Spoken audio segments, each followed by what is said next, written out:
पाहिलं असेल। भाई ये दीवार क्यों नहीं टूटती, मैं बताऊंगा। ये दीवार हमारी इतनी मजबूत है कि नांदेड़ के विकास में जो अड़ेगा, बीच में आएगा, उसको उखाड़ने की ताकत इस हमारे सीमेंट में है, भाजपा के सीमेंट में है। आणि म्हणून मला एवढंच सांगायचं आहे की हमारा आपसे प्रेम अटूट है। विकास खेचून आणणं सोपं नाही, विकास खेचून आणणं सोपं नाही, पण गेल्या 30-40 वर्षाच्या अथक प्रयत्नातून नांदेडच्या विकासाला कधी खीळ पडली नाही, नांदेडचा विकास कधी मागे पडला नाही। नांदेडच्या विकासाला मजबूत करण्याचं काम आम्ही कुटुंबियांनी आणि नांदेडच्या जनतेच्या ताकदीने आम्ही केलेलं आहे, मला मुद्दाम सांगितलं पाहिजे। मित्र, आज आपल्या समोर अनेक प्रश्न आहेत, हे प्रश्न मार्गी लावायचे आहेत। आपल्याला महत्वाचे विषय घेण्याकरता देवाभाऊंची मदत आपल्याला घ्यायची आहे। मला मुख्यमंत्र्यांच्या समोर काही प्रश्न मांडायचे, पण त्याच्याशी बोलून आल्यानंतर पण मला एवढंच सांगायचं आहे की आज नांदेडला विकासाची भूक मोठी आहे। आम्हाला नांदेडला एज्युकेशन हब करायचंय, शैक्षणिक हब करायचंय आणि मेडिकल हब आणि शैक्षणिक हब मिळून नांदेडला पुढच्या पिढीचा पाया मजबूत करायचा। शिक्षणाची उत्तम सोय, इंजिनिअरिंग कॉलेज, मेडिकल कॉलेज, विद्यापीठ सर्व आहे। एक एज्युकेशनल हब आणि मेडिकल हब नांदेडला आम्हाला अधिक ताकदीने उभा करायचा। त्याचबरोबर रस्ते, रेल्वे, हवाई सेवेच्या पायाभूत सुविधांसाठी हा जो विस्तार झालेला आहे, त्याला देशाच्या नकाशावर एक प्रमुख केंद्र म्हणून नांदेडला आम्हाला ताकदीने उभं करायचं आहे। आता झालं, सुविधा झाल्या, रेल्वे झाल्या, विमानसेवा झाली, रस्ते हायवे झाले गडकरी साहेबांच्या प्रयत्नातून। एक आता हब म्हणून नांदेडला आगामी काळात विकसित करायचं। आणि सगळ्यात महत्वाची बाब, आमच्या तरुणांसाठी MIDCचा विस्तार करायचा आहे आणि विस्तार करून दावोस मधलं इन्व्हेस्टमेंटचा काही भाग नांदेडला यावा, गुंतवणूक यावी आणि गुंतवणुकीच्या माध्यमातून आमच्या तरुणांच्या हाताला काम मिळालं पाहिजे, ही आमची भावना आणि भूमिका राहणार आहे। हे मला मुद्दाम या ठिकाणी नमूद करायचं आहे। त्यामुळे हे विषय महत्वाचे आहेत।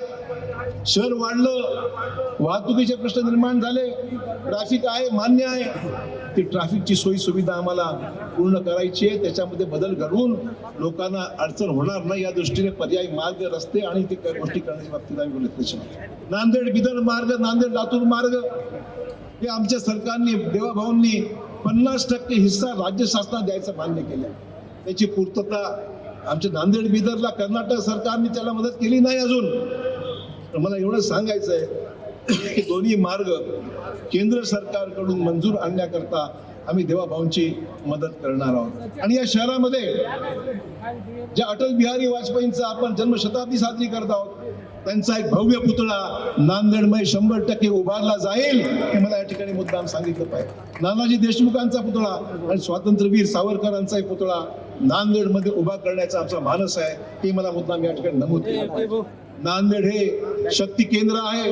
या महापुरुषांच्या पुतळ्यातून आम्हाला अधिक ऊर्जा मिळावी, दिशा अधिक मजबूत व्हावी, एका विचाराने पुढे जाता यावं, याकडे सर्व करायचं आहे। नांदेडचं पोलीस आयुक्तालयाचा विषय आहे, सिडको भागातील घराच्या हस्तांतरणाचा प्रश्न आहे नांदेड महापालिकेवर, म्हणून हे करण्याकरता भाजपाचा आपला झेंडा या महापालिकेवर आपल्याला फडकवायचा आहे। फडकवणार की नाही? हात वर करा, फडकवणार की नाही? आपल्या सर्वांवर जबाबदारी आहे। 15 तारखेला हे सगळे विषय जर मार्गी लावायचे असेल मित्र, सबका साथ, सबका विकास और सबका विश्वास, या तिन्ही गोष्टी एकत्र आणण्याकरता मित्र हो आपल्याला ताकदीने उतरावं लागेल।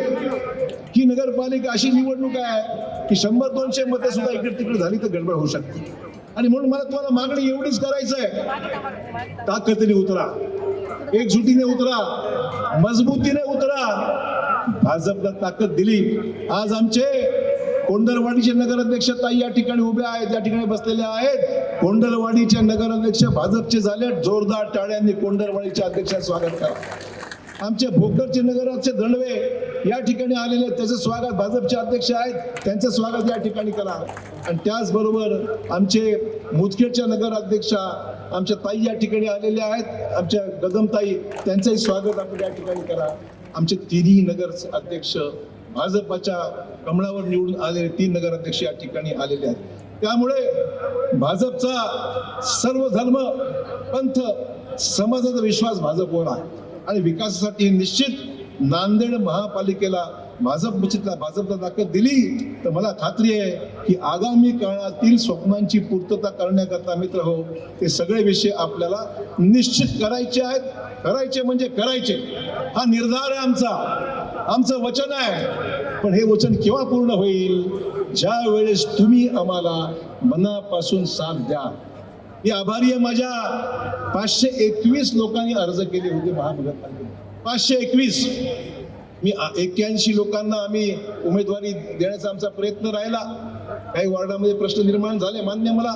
अन्य आमच्या सर्व सहकारी आमचे मित्र आहेत, आमच्या भगिनी आहेत, ज्याला तिकीट मिळू शकलं नाही त्यांचेही मी लाख धन्यवाद या ठिकाणी व्यक्त करतो की त्यांची साथ आम्हाला चांगल्या पद्धतीने आजही मिळत आहे.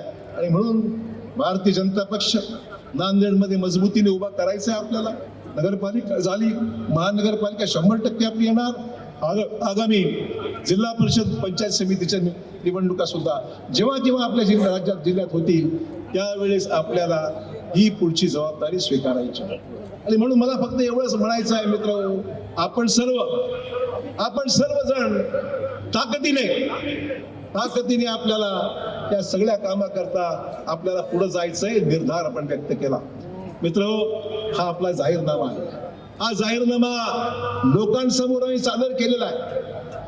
नांदेडचे पुढच्या 5 वर्षाची स्वप्न आहेत त्या स्वप्नांची पूर्तता आपल्याला 100% करायची. पण मग हे करायसाठी काय पाहिजे? बहुमत पाहिजे आणि बहुमत द्याल तुमच्या हातामध्ये आहे. तुम्हाला काय करायचं? फक्त बटनच दाबायचं. अजून काय करायचंय? मी जे बोललेला एक शब्द आपण आठवा. त्याचा एकही शब्द जर खोटा असेल ना, मी राजकारण सोडून देईन. आतापर्यंत केलंय आणि पुढे करण्याकरता आमचा जो शब्द तुम्हाला आम्ही दिलेला आहे त्याची पूर्तता करण्याचं काम या ठिकाणी 100% केल्याशिवाय आम्ही राहणार नाही हे मला या ठिकाणी मुद्दाम नमूद करायचं आहे. आज हा प्रचंड जनसमुदाय, नांदेडवासी प्रचंड मोठ्या संख्येने या ठिकाणी आलेले आहेत.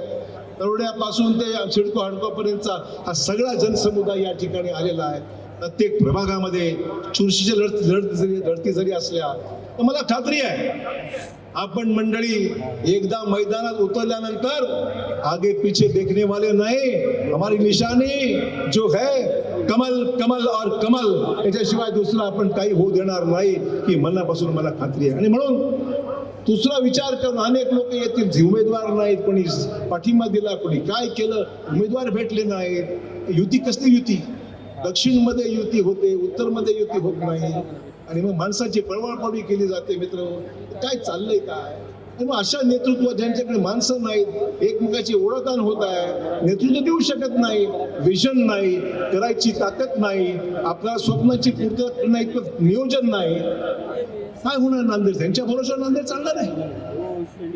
तुमचं भवितव्य तुम्ही अशा लोकांच्या हाती देणार आहात का जे नियोजन शून्य आहे, करायची तयार, कधी काही काम केलेलं नाही, फक्त आता भाषण फक्त ऐका, शिव्या आणि शिव्या, याच्यापेक्षा दुसरा अजेंडा यांच्याकडे नाही. म्हणून मला एवढं सांगायचं मित्र, ही निवडणूक सहज घेऊ नका. सहज अशी आली, निवडणुका आली आणि गेल्या असा विषय नाहीये. आगामी काळामध्ये तुम्हाला 5 वर्ष हातात राहिली पाहिजे. तुम्ही म्हणता साहेब या ठिकाणी हा रस्ता झाला नाही, ही नाली झाली नाही, अमुक झालं नाही, तमुक झालं नाही. मला एवढं सांगायचं मित्र हो, देवाभाऊंनी निर्णय घेतला की मोठ्या शहरानंतर जे आमचे पुढची शहरं जे आहेत, ज्याला पोटेन्शियल आहे, उदाहरणार्थ संभाजीनगर नंतर नांदेड आहे, लातूर आहे, बीड आहे, जालना आहे,